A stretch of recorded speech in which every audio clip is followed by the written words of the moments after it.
கல்லூரியில் 12 பேருக்கு மேல் மரணமா, 600 பேருக்கு மேல் வாந்தி மயக்கமா, உண்மைத்தன்மை என்ன? இந்த வீடியோ முழுசா ஸ்கிப் பண்ணாம பாருங்க.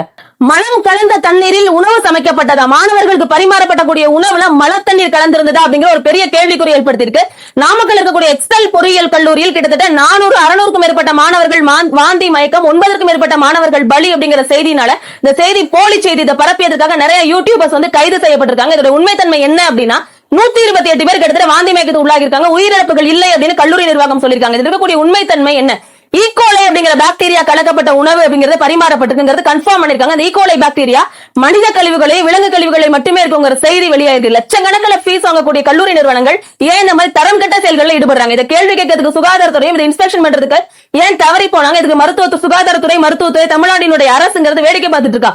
கரூர் துயர சம்பவத்துக்கு விரைந்து போகக்கூடிய காவல்துறையும் சரி, அங்க கூடிய அமைச்சர் பெருமக்களாக இருந்தாலும் சரி, முதலமைச்சராக இருந்தாலும் சரி, இந்த மாதிரியான விஷயங்களுக்கு கவனம் கொடுக்கிறது தவறுறாங்களா அப்படிங்கறத பத்தின முழு வீடியோவை வாய்ஸா சொல்லி யூடியூப் சேனல்ல போய் முழுசா பாருங்க. இந்த வீடியோ முடிஞ்ச அளவுக்கு ஷேர் பண்ணுங்க, ஃபாலோ பண்ணுங்க.